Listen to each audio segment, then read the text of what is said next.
When you're ready, Greetings let's viewers, go. this is the Carbon channel, and today we're talking about a F1 2021 League Racing video around Bahrain in LCR Tier 2.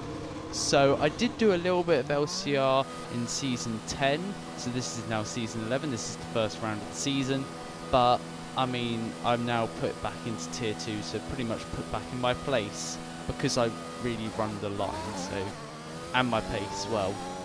It's quite sad really how slow I am sometimes, but especially in this race here, I'm pretty slow, so I knew going into this weekend that I was not going to be the fastest driver. Bahrain's always been quite a tricky track for me. I mean, I've only done it like once or twice, but when I have done it, I've always spun, and you'll see here, well, not in this lap, but when we go further into the race, I do spin once, which is quite annoying. But let's focus about my qualifying lap. So obviously we're now approaching turn 1. We don't actually really want to use the curb, but we do want to get as close to it as possible, braking around about the 100 meter board, shifting very quickly into second, but short shifting up to 4th gear to get the best traction coming out of turn 2, which is my weak spot really this circuit. Now thinking about turn 4 as it's known, I go into 3rd gear and then short shift right back up to 4th because of the traction. This fast right left, I actually go slightly wide and I lose a little bit of time, and then this right hand corner, this almost hairpin, I actually lock up and then I get a pretty poor exit coming out, so we're not actually improving, which is quite annoying. Going into turn 9 here, or turn 10, I can't remember, we do lock up the front, but it's not actually too bad for our lap time, but we don't get a particularly great exit, so we're still down, but we have gained a tad bit of time.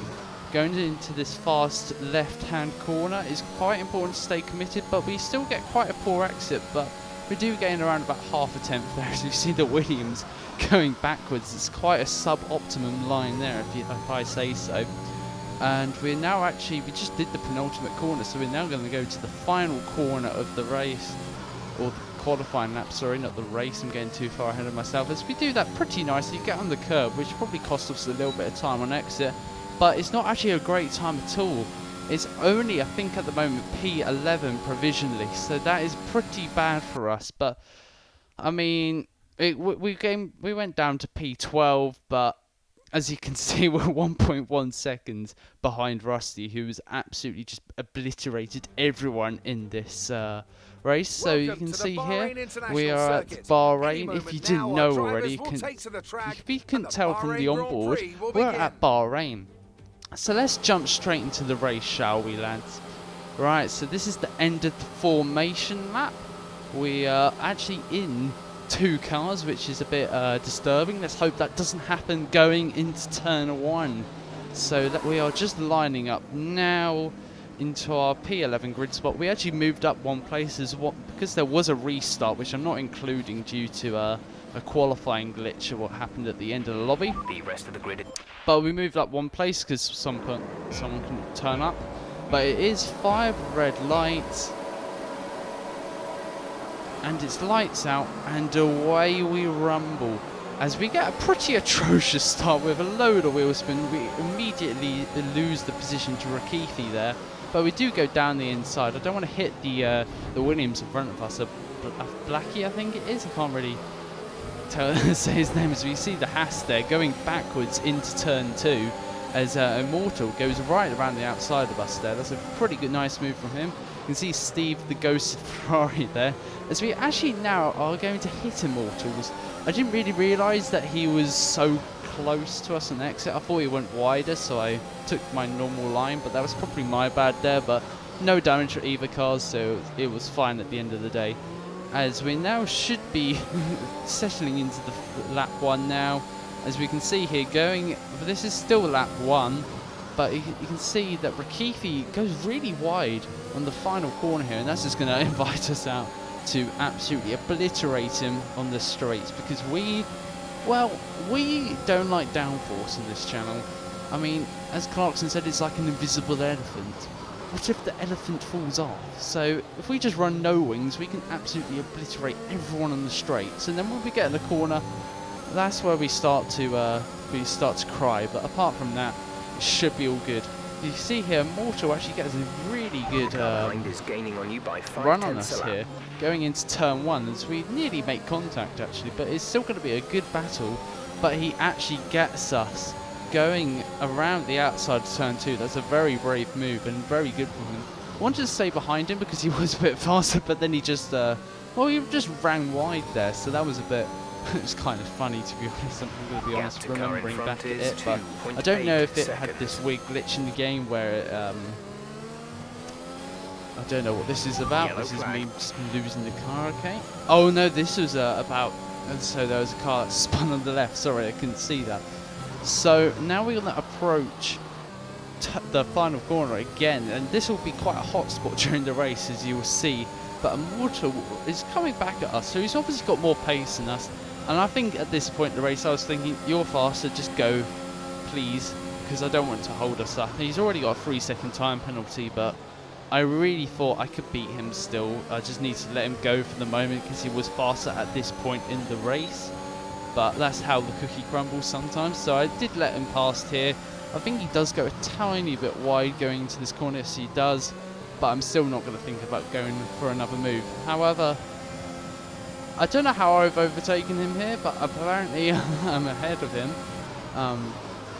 Going into turn 1, he sends it down the inside again. I don't know if this is a repeat clip, I don't think it is, but we get pretty poor exit there, nearly losing the car, but apparently we got ahead of him. But now you're going to see, well, us on the straights was slightly overpowered as a couple of the leaders pit, including Sora, but we absolutely just blast past Immortal, who actually fights us back going into the braking zone, gets a lovely switchback. We get a pretty poor exit, and I have to leave him room going out the exit of turn 3 there. And to be honest, we can't really do anything else about it, so we just let him go past. He does lock up going into turn 4, but I'm not going to think about a move there. So we're going to go on to, I think it is now lap 11, and we're just going to blast past him. This time we're not even going to battle, we get it done into before even really the braking zone, even though he does get a switch back on us, but I still think the superior straight line speed should help us out up here. As at this point in the race, I don't think he was as fast as he was, so I was more inclined just to battle him really. But he does get a lovely switch back here actually. So I said the move was done, but it really wasn't until just this fast right left hand corners. So I go really wide there, so I probably hold him up, but he's quite frustrated at this point because he's clearly running more downforce than me. So that's not really what he wants. He's thinking maybe about a move around the outside of turn 9. That's brave, but I remember at that point in the race I was thinking, what are you doing trying to go around the outside there? But looking back on it, he's just trying to be as opportunistic as possible. Luckily we've still got a lot of battery, even though we're battling him hard. We're preserving our battery, even though he's going to go down the inside here. You can tell he was thinking about it, and I'm thinking, oh, I don't know what to do here.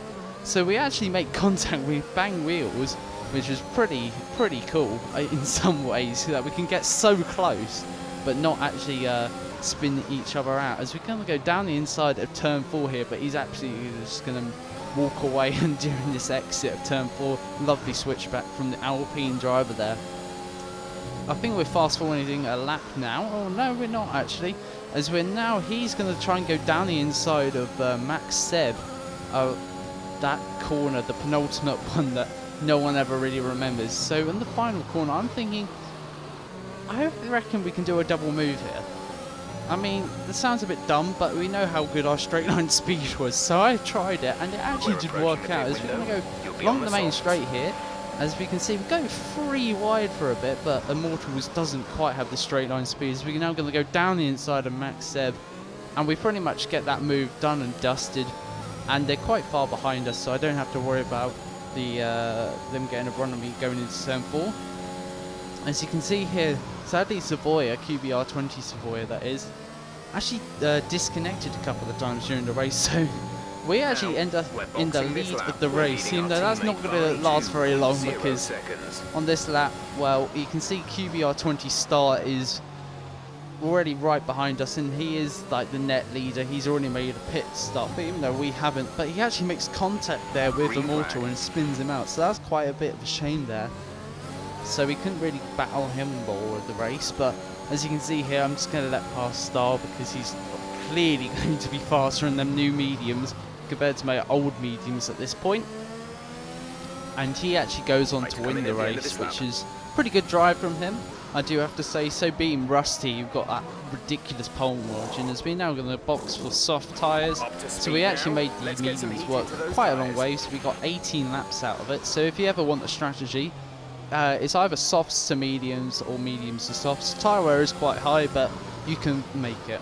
As you can see here, Vivid's on the hard tyres, and we're practically pushing him through the final corner, so it's no surprise when we just press the overtake button, we are absolutely just gone away from him.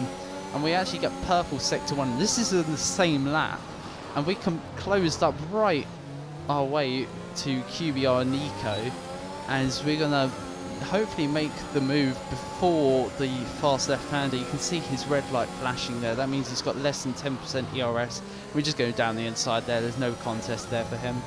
And so we're hopefully now going to get the fastest lap of the race, even though it doesn't really last long.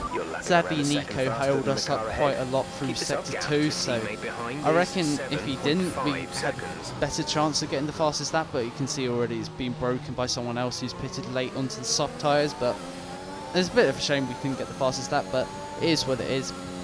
As you can see, we're going to go for a move, hopefully on Max Seb, who actually goes a little bit wide in the exit of turn 4 there, due to turn 9, sorry, not turn 4. But we are going to get the run on him, and hopefully we're going to go around the outside. He sticks his nose in there trying to put us off, but we have just a superior grip, so even though he did put me off a little bit, we still went around the outside. But a little bit later on the race, we haven't really gapped him. Tyre wear started kicking, and well, that's the result of getting on the curb. Turn 1, we spin, which was pretty painful. As you can see, this is what he said after the race. So thank you, Seb. That's really nice of you.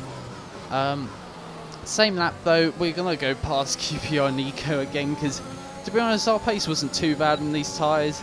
We didn't light up the rears, so there wasn't too much worry in tyre temperatures and like lack of grip, so go past him. But that is pretty much our race over. Look at the gap between us and Max Seb. So I just think about trying to settle into the race. Look, we only gained really a second on him to the final lap, but it is the end of the race for us. P7, not really the best result we've ever had, but there's certainly some positives. We know that even with spin we can still get into the top 7, which is not too bad at all. As you can see here, QBR Star won the race ahead of ET Rusty. Now if you did want to join this league, I will leave a link down in the description. Anyway, I'm going to be Carbon, signing off.